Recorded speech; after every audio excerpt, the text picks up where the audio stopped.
Welcome to the Teacher's Guide to Best Tiered Math Instruction. Today's focus is on first grade NSO 1.1, which goes over the skill of counting forwards and backwards within 120, counting by 2s to 20, and counting by 5s to 100. One strategy to have students count forwards and backwards within 120 is to provide them with a bottom-up 120 chart.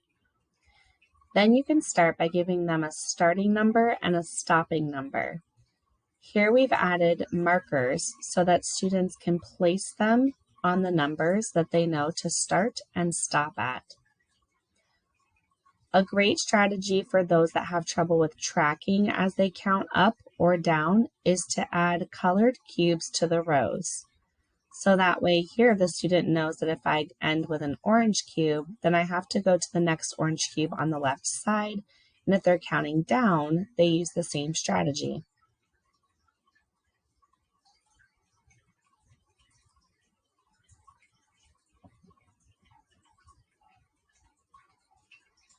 You can also remove one side of the cubes and have students slide the colored cubes across the numbers as they count aloud. This is a great correspondence to allow students to track as they're counting and know when they have completed a row. Using a bottoms-up chart allows them to see that the numbers increase as they move up the chart and decrease as they move down. For some students, using a reading strip might help with their tracking also, so that they know to use it from row to row.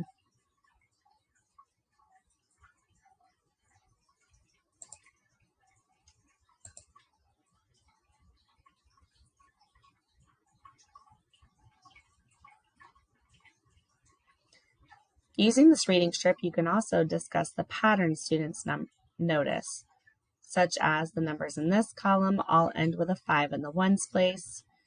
The numbers in this column all end with a 2 in the ones place.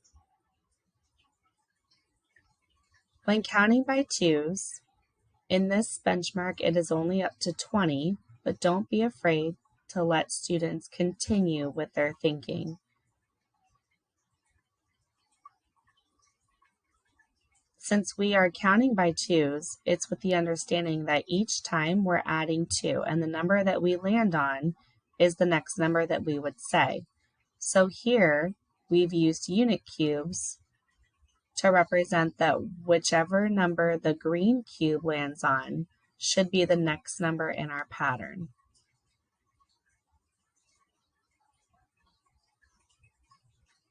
After recording it, you can definitely have them analyze what they see, such as that there's an 8, a 0, a 2, and a 4, and a 6 in the ones place. For those students that already have that mastered, you could also just have them start covering. Here you can easily see a pattern as all of the cubes are in the same columns. When counting by 5s, we've used the same strategy, giving students a group of 5 cubes with the last one being green should be the number that they're recording. Again, analyze the patterns. Here I've placed different color cubes, such as the yellow ones end with 5s and the blue ones end with a 0.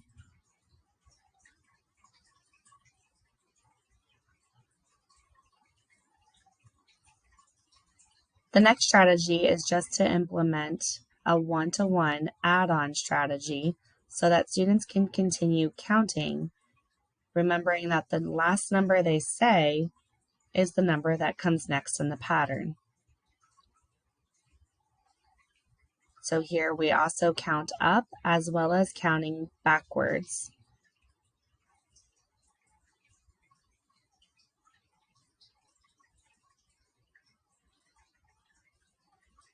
This is a great touch math strategy for students as they continue working on counting forwards and backwards.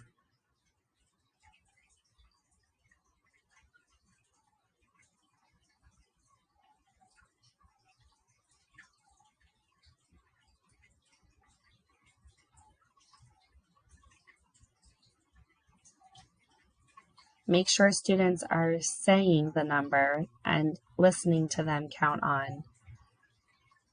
Once students have that mastered, another strategy would be to provide them with number cards. Placing numbers in order allow them to also recall the patterns that they saw earlier with the 120 chart.